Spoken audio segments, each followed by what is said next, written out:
We're here at the Beryl Elites Conference in New York City, and I'm happy to introduce Matt Horne from Fidelity Digital Assets Management.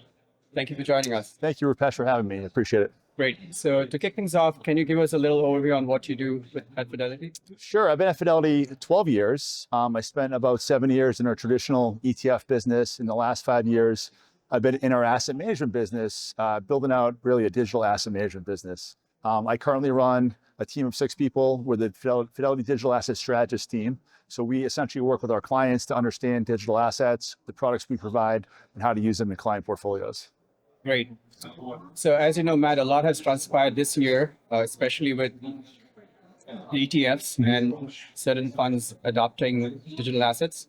What are your thoughts on the Bitcoin ETF, other ETFs that happened this year, and as you look forward? Yeah, it's a great question. It's been a monumental year for sure. The ETF industry is over 30 years old here in the US, and it's approaching 10 trillion in assets. So by many accounts, it's mature and it's grown. But this year we saw the launch of a new category, which you don't really see that often. So a very exciting year to launch the digital asset category within the ETF landscape. And it all began in January with the Bitcoin ETFs. Very competitive launch. Many issuers came to market. And I think, there was some pause to see how adoption would take up, right? And I think it's really exceeded many predictions. It's one of the fastest growing categories in ETF history. There's tens of billions in assets in these products now. They're very liquid. They trade, numerous shares a day. So very liquid for clients to get in and out of. Really, it's been a capital accessibility story, meaning there was, trillions in assets here in the US that can never really access digital assets easily in the accounts they were sitting in. And the ETFs have really disrupted that. They've made it accessible. So you're seeing everywhere from retail adoption of these products, advisor adoption of these products, all the way up into the institutional space as well. So a very successful launch. Ethereum launched in July. So it's only, a few months old, but we're seeing strong performance there as well in assets gathered by those products. Excellent. Now you represent a well-regarded and respected institution, and in Web3 and crypto world, you heard the line, the institutions are coming. Do you think they finally arrived? What are your thoughts? I think so. And I think it's a process that institutions go through, and it takes time, of course.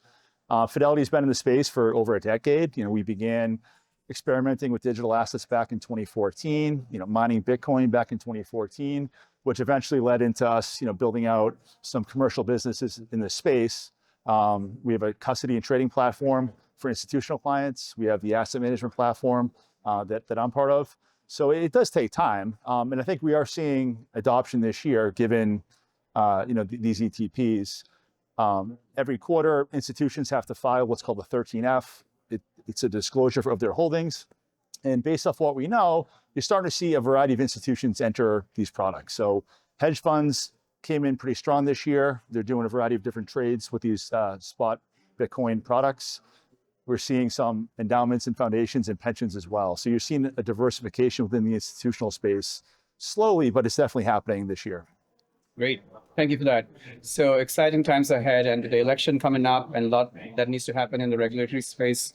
And closing thoughts on what we can expect going forward?